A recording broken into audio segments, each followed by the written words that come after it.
오늘도 예레미야서 26장에 기록된 이 말씀을 통해서 하나님께서 주시는 은혜를 우리가 함께 나누기를 원합니다.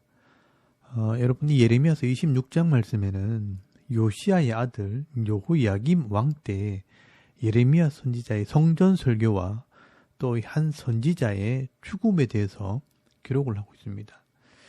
여러분 20절 말씀에 먼저 보시면 이 예레미야 선지자와 같은 시대 사역했던 우리야라는 선지자가 기록이 되어 있는데요. 이 선지자가 죽임을 당하게 됩니다. 이 많은 학자들은 왜 이 예레미야가 이 우리야 선지자의 죽음에 대해서 기록을 하고 있을까? 그 이유를 설명을 하면서 이것은 어떤 시대든지 진정한 하나님의 일꾼들이 어떤 마음과 어떤 자세로 사역을 하고 또 신앙생활을 해야 하는지 교훈을 주려고 기록을 했다고 해석을 합니다. 그러므로 오늘 이 예레미야서 26장이 기록된 이 예레미야 선지자의 모습을 통해 우리가 어떤 마음으로 사역을 하고 또 어떤 마음으로 신앙생활을 해야 하는가 하는 교훈을 받는 시간이 되기를 바랍니다. 여러분 2절 말씀에 보시면요. 예레미야 선지자가 성전 뜰에 서서 설교하는 장면이 나옵니다. 이것은 예레미야 선지자의 두 번째 성전 설교입니다. 예레미야 선지자는 이 하나님의 명령을 따라 성전에서 예배를 드리고 나오는 이 백성들을 향해서 하나님의 말씀을 외치게 됩니다.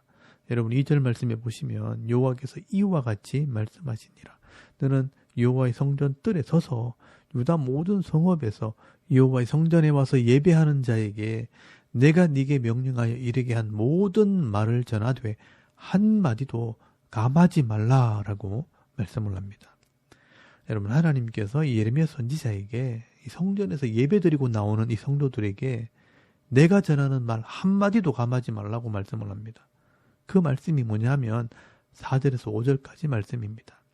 여러분 거기 보시면 너는 그들에게 이와 같이 이르라. 여호와의 말씀에 너희가 나를 순종하지 아니하며 내가 너희 앞에 둔 내 율법을 행하지 아니하며 내가 너희에게 나의 종 선지자들 꾸준히 보내 그들의 말을 순종하라고 하였으나 너희는 순종하지 아니하였느니라. 내가 이 성전을 실로 같이 되게 하고 이 성을 세계 모든 민족의 저주거리가 되게 하리라 하셨느니라 라고 말씀을 외치게 됩니다. 여러분 예레미야 선지자는요. 지금 성전에서 하나님께 번제를 드리고 하나님께 예배를 드리고 나오는 사람들에게 이 말씀을 외치는 것입니다. 내가 지금 드리고 있는 이 예배는 하나님께서 기뻐하지 않는 예배라는 것입니다. 쉽게 말하면요. 주일날만 교회에 나와서 거룩한 척 하면서 예배를 드리지 실제 삶 속에서는 이 하나님의 율법에 관심도 없고 선지자들의 책망을 들어도 전혀 회개하지 않고 순종할 마음이 없다는 것입니다.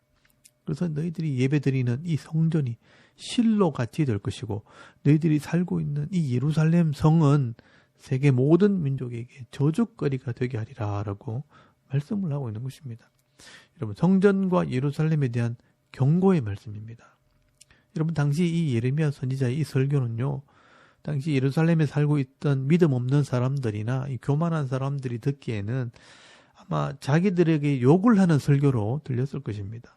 특별히 이 성전이 실로가 된다는 이 말은요. 이 실로의 역사를 아는 자라면 엄청난 저주의 말씀이었습니다. 여러분 실로라는 곳은 이 요수아가 가나안 땅을 점령할 때 처음으로 성막을 세웠던 곳입니다. 어떻게 보면 당시에 이 실로가 이스라엘의 중심이었습니다. 그런데 이 12지파가 땅을 분배를 받고 다 흩어지게 되었을 때 실로가 멀리 있다는 이 핑계로 아무도 실로에 모이지 않았습니다. 그리고 나는 그냥 집 앞에 있는 이 산당에서 예배를 드리겠다고 하면서 이 산당의 제물을 바치다가 결국은 산당에 있는 우상들도 함께 섬기게 된 것입니다. 그래서 이 이스라엘 백성들이요 점점 하나님을 버리고 우상을 섬기게 된 것입니다. 그래서 하나님께서 이 블레셋을 통해 그들을 치셨고 이 블레셋과의 전쟁에서 이 엘리의 아들 홈리와 비나스가 법궤를 들고 나갔다가 빼앗기게 되었고요. 나중에 이 성막이 있던 이 실로는요 불태워지는 그런 사건이 벌어지게 된 것입니다. 그래서 여러분 지금 이 예레미야 선지자의 말씀은요 너희들이 하나님 말씀대로 돌아오지 않으면 예전에 실로가 불타 없어졌던 것처럼 이 성전도 불타 없어지게 될 것이라 라고 말씀을 하고 있는 것입니다. 그리고 이 예루살렘 성이 이방인들에게 저주거리가 된다는 말도 우리식으로 말하면요, 서울이 불바다가 된다라는 말과 같은 것입니다. 그래서 이 당시 예레미야 선지자가 전한 이 말씀 때문에 이 예레미야 선지자는요, 공경에 빠지게 됩니다. 여러분, 성전이 불탄다는 말 때문에 이 당시 성전을 섬기던 이 제사장들과 선지자들이요, 화가 난 것입니다. 그리고 이 백성들을 격동시켜서 하나님의 성전을 모독한 이 예레미야를 죽여야 한다고 고발을 하게 된 것입니다. 그래서 여러분 8절에서 9절까지 말씀해 보시면 예레미야가 여호와께서 명령하신 말씀을 모든 백성에게 전하기를 마침에 제사장들과 선지자들과 모든 백성이 그를 붙잡고 이르되 네가 반드시 죽어야 하리라. 어찌하여 네가 여호와의 이름을 의지하고 예언하여 이르기를 이 성전이 실로같이 되겠고 이 성이 황폐하여 주민이 없으리라 하느냐 하며 그 모든 백성이 여호와의 성전에서 예레미야를 향하여 모여드니라 라고 말씀을 하고 있습니다. 여러분, 당시 이스라엘 백성들에게 이 성전은요, 하나님이 계신 곳을 상징하기 때문에 이 성전이 불탄다는 말은 하나님의 이름을 모독하는 죄가 되는 것입니다. 그래서 이 제사장과 선지자들이 이 백성들을 격동을 시켰고요. 또 예루살렘 성이 황폐하게 된다는 말 때문에 이제는 유다의 고관들까지 나서서 이 예레미야를 죽여야 한다는 목소리를 높이게 됩니다. 여러분 11절 말씀에 보시면요, 제사장들과 선지자들이 고관들과 모든 백성에게 말하여 이르되 이 사람은 죽는 것이 합당하니 너희 귀로 들음같이 이 성에 관하여 예언하였음이라 라고 말씀을 합니다. 이제 이 종교 지도자들과 정치인들과 모든 백성들이 나서서 이 예레미야는 죽어 마땅하다는 그런 여론을 만들었던 겁니다. 그런데 여러분, 여기서 중요한 것이요, 바로 이 예레미야 선지자의 모습입니다. 이 예레미야 선지자가요, 이런 난국을 어떻게 해결해 나가는가 하는 것입니다. 내가 이러려고 선지자가 되었나? 왜 나한테 그래? 하면서 낙심하지 않고 당당하게 하나님의 뜻을 밝히게 됩니다. 여러분, 이런 위기를 만났을 때 진짜 선지자와 가짜 선지자의 구별이 되는 것입니다. 만약에 이 예레미야 선지자가 하나님을 믿지 못하고 단순히 월급을 받는 싹꾼이고 그냥 돈만 받는 직업 선지자였다면 이 백성들의 반응을 보고 도망을 갔을 것입니다. 아니면 나는 시키는 대로 했으니까 살려달라고 목숨을 구걸했을 것입니다. 그런데 이 예레미야 선지자는요, 정말 하나님의 종이었고요, 하나님의 일꾼이었고 하나님을 믿는 사역자였습니다. 그래서 여러분 12절 말씀에 보시면 예레미야 선지자는요, 자신의 삶으로 내가 전하는 이 말씀이 진리라는 것을요, 증거하게 됩니다. 여러분 12절 말씀에 보시면요, 예레미야가 모든 고관과 백성에게 말하여 이르되 여호와께서 나를 보내사 너희가 듣는 바 모든 말로 이 성전과 이 성을 향하여 예언하게 하셨느니라 라고 담대하게 자신의 소신을 밝힙니다. 여호와께서 나를 보내셨고 너희가 들은 모든 말씀은 내 말이 아니라 하나님께서 이 성전과 이 성을 향하여 주신 말씀이라 라는 것입니다. 만약에 내 말을 듣고 돌이키고 회개한다면 하나님께서 재앙도 돌이키시겠지만 만약에 돌이키지 않고 나를 죽인다면 너희들은 불순종의 죄에다가 나를 죽이는 죄까지 담당해야 할 것이라 라고 말씀을 합니다. 여러분 14절에서 15절까지 말씀해 보시면요, 보라 나는 너희 손에 있으니 너희 의견에 좋은 대로 옳은 대로 하려니와 너희는 분명히 알아라. 너희가 나를 죽이면 반드시 무지한 피를 너희 몸과 이 성과 이 성 주민에게 돌리는 것이니라. 이는 여호와께서 진실로 나를 보내사 이 모든 말을 너희 귀에 말하게 하셨음이라 라고 말씀을 하게 됩니다. 여러분 이 예레미야 선지자는요, 이 자신의 사명이 무엇인지 또 진리가 무엇인지를 분명히 알고 있는 사람이었습니다. 그리고 이 자신이 사명을 다하고 죽는다면 어디로 갈지도 분명히 알고 있는 사람입니다. 그렇기 때문에 이 죽음의 위협 속에서도요, 자신의 소명을 분명하게 밝힐 수 있는 것입니다. 그러니까 이 당시 현장에서요, 이 모습을 지켜보았던 사람들이 이 예레미야 선지자의 말만 듣는 것이 아니라 이 예레미야 선지자의 진실한 그 삶의 모습을 보면서 이 예레미야를요, 인정을 하게 됩니다. 여러분 16절 말씀을 보시면요, 고관들과 모든 백성이 제사장들과 선지자들에게 이르되 이 사람이 우리 하나님 여호와의 이름으로 우리에게 말하였으니 죽일 만한 이유가 없느니라 라고 말씀을 하게 됩니다. 여러분 여기 잘 보시면요. 이 예레미야를 죽이자고 달려들었던 고관들과 제사장들과 이 선지자들이 하는 말입니다. 이 사람은 우리 하나님 여호와의 이름으로 말하는 사람이라는 겁니다. 그렇다면 우리가 죽일 이유가 없다라고 이 예레미야를 선지자로 인정을 했다는 것입니다. 아무리 악한 사람이라도 진정으로 말하는 사람들을 알아본다는 것입니다.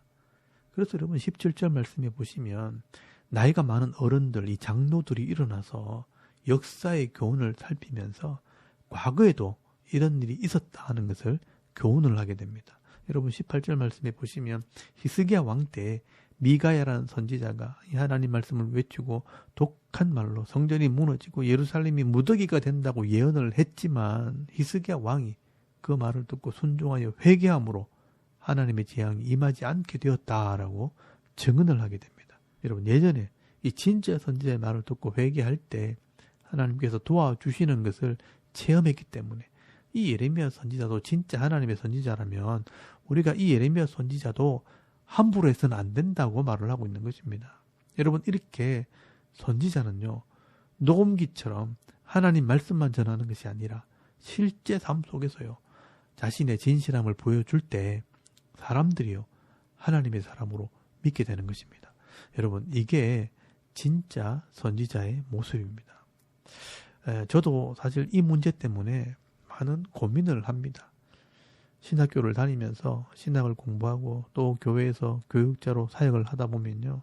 많은 목사님들을 만나고 또 많은 선교사님들과 또 주의 종들을 만나게 됩니다. 근데 그분들 중에서요.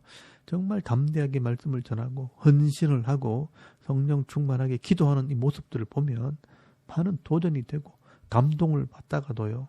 평소에 살아가는 삶을 이렇게 보면 평신도보다 못한 삶을 내가 보게 될 때 많은 실망을 할 때가 있습니다. 하나님 앞에 겸손하고 서로 섬기고 사랑하고 힘든 일이 있어도 살아계신 하나님을 믿고 기도해야 된다고 말씀을 전해놓고 뒤에서는요. 사람들을 비난하고 어려운 일이 있을 때마다 사람들을 원망하고 불평하고 자기 살 길을 찾아다니는 그런 모습들을 보면서 사실 많은 실망을 할 때도 있었습니다. 어떤 것이 진짜 하나님의 사람들의 모습인가 고민을 하기도 했었습니다. 그래서 이 바른 신앙이 뭔가 사역자가 어떻게 해야 하는가 고민을 하고 저 나름대로 깨닫게 된 것은 정말 내가 이 하나님 말씀을 바로 알지 못하고 또 깨닫지 못하게 된다면 결국은 말로만 하는 사역자가 될 수밖에 없다는 것을 알게 된 것입니다. 그래서 저는 적어도 이 하나님의 사역자가 되었다면 이 66권의 말씀은 다 알고 또 아는 것으로 그치지 않고 아는 만큼 행하는 사역자가 되어야겠다라는 생각을 하게 된 것입니다. 저는 그래서 이 하나님 말씀을 바로 알고 또 이 말씀을 가르치고 전하게 된다면 오늘 이 예레미야 선지자처럼 죽음 앞에서도 담대하게 이 하나님 말씀을 전하는 사역자가 될 수 있겠다라는 확신을 하게 되었습니다. 여러분 성도도 마찬가지입니다. 사람의 말을 듣고 사람의 모습을 보고 신앙생활을 배우고 따라가는 것이 아니라 살아계신 하나님을 믿고요. 하나님 말씀을 깨닫게 될 때 바른 믿음, 바른 신앙이 생기는 것이고요. 이런 바른 신앙을 가지게 될 때 어떤 형편에서도 타협하거나 변하지 않는 바른 신앙을 가지게 되는 것입니다. 그래서 여러분 오늘 20절 말씀에 잘 보시면요. 이 예레미야 선지자와는 다른 잘못된 선지자의 예를 하나 더 기록을 해놨습니다. 여러분 20절 말씀에 보시면요. 우리야라는 선지자가 나옵니다. 또 여호와의 이름으로 예언한 사람이 있었는데 곧 기랏 여아림 스마야의 아들 우리야라. 그가 예레미야의 모든 말과 같이 이 성과 이 땅에 경고하여 예언하매라고 말씀을 합니다. 여러분 당시에 이 우리야라는 선지자도 예레미야 선지자처럼 똑같이 이 예루살렘 성이 망하게 될 것을 예언을 하게 됩니다. 그런데 21절 말씀에 보시면요. 여호야김 왕과 고관들이요. 이 우리야의 예언을 듣고 화가 나서요. 이 우리야를 죽이려고 한다는 말을 듣게 되었을 때 이 우리야는 어떻게 하느냐. 예레미야처럼 목숨을 걸고 담대하게 이 하나님 말씀을 전하는 것이 아니라 왕을 두려워하며 애굽으로 도망을 가버립니다. 그래서 이 여호야김 왕이요, 사람을 애굽까지 보내가지고 이 우리아를 잡아와서 조사를 하게 됩니다. 그리고 이 우리아가 가짜 선지자라는 것을 알고 죽이게 됩니다. 여러분 22절 말씀해 보시면요, 여호야김 왕이 사람을 애굽으로 보내되 곧 악보리 아들 엘나단과 몇 사람을 함께 애굽으로 보냈더니 그들이 우리아를 애굽에서 연행하여 여호야김 왕에게로 그를 데려오매 왕이 칼로 그를 죽이고 그의 시체를 평민의 묘에 던지게 하니라 라고 말씀을 하고 있습니다. 여러분 이 우리아는요, 하나님 말씀을 전해놓고 왜 도망을 가고 왜 죽임을 당했을까요?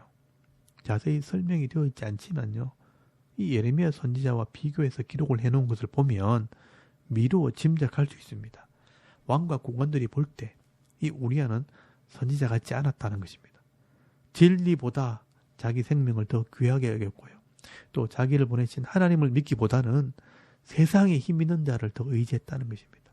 그래서 이 악한 사람들의 눈으로 볼 때도 이 우리아는 선지자가 아니고 하나님을 믿는 사람으로 보이지 않았다는 것입니다. 그래서 이 우리아는요, 죽임을 당하고 조상의 묘실에 들어가지 못하고 평민의 묘에 던져졌다라고 말씀을 하는 것입니다. 여러분 이 모습을 보면요, 예수님의 말씀이 기억나지 않습니까?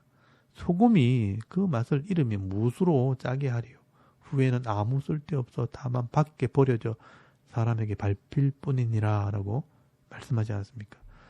하나님께서 이 예레미야 선지자와 이 우리야 선지자를 비교하게 하신 것은 진짜를 더 돋보이게 하기 위해서인 것입니다. 그래서 여러분 24절 말씀에 보시면요, 사반의 아들 아히감의 손이 예레미야를 도와주어 그를 백성의 손에 내어주지 아니하여 죽이지 못하게 하니라 라고 기록을 하고 있습니다. 여러분 여기 아히감의 손이요, 예레미야를 도와주었다라고 기록을 하고 있지만 사실은 하나님의 손이 이 예레미야를 지켜주시고요, 죽이지 못하게 하셨다라고 말씀을 하는 것입니다. 여러분 아무리 악한 지도자와 이 백성들이 예레미야 선지자를 죽이려고 해도 하나님께서 막아주십니다. 여러분 이게 진짜 선지자와 가짜 선지자의 차이입니다. 오늘 우리 성도들도 마찬가지입니다. 진짜 성도는 하나님을 신뢰하고 그 말씀을 따라 순종할 뿐 아니라 그 삶으로 증거하는 자들입니다. 그렇기 때문에 하나님께서 이 성도들의 도움이 되어 주시고 또 책임져 주시는 은혜가 있는 것입니다. 오늘 저와 여러분들이 이런 믿음의 간증이 있기를 바랍니다. 오늘도 저와 여러분이 사역자로서 또 하나님의 백성으로서 하나님의 말씀을 전하고 순종할 뿐 아니라 내 삶으로 이 말씀을 증거하는 삶을 살 때 하나님의 보호와 하나님의 도우심을 체험하며 살아갈 수 있는 저와 여러분의 이런 영적인 삶의 모습이 되실 수 있기를 주의 이름으로 축원합니다. 아멘. 우리 잠깐 기도드리겠습니다. 오늘도 어떤 어려움이 있어도 흔들리지 않는 신앙의 모습으로 살게 하옵소서. 자신을 위해서 기도하시고요, 나라와 민족의 평안을 위해 교회와 사역자들을 위해서 가정과 자녀들의 믿음을 위해서 중보기도 하시고 또 개인의 기도 제목을 따라 기도하고 오늘 하루 삶을 또 시작할 수 있길 바랍니다. 다 같이 우리 하나님께 한번 기도드리겠습니다. 살아계신 하나님 은혜를 참 감사합니다. 오늘도 아침에 하나님을 우리가 예배하게 하시고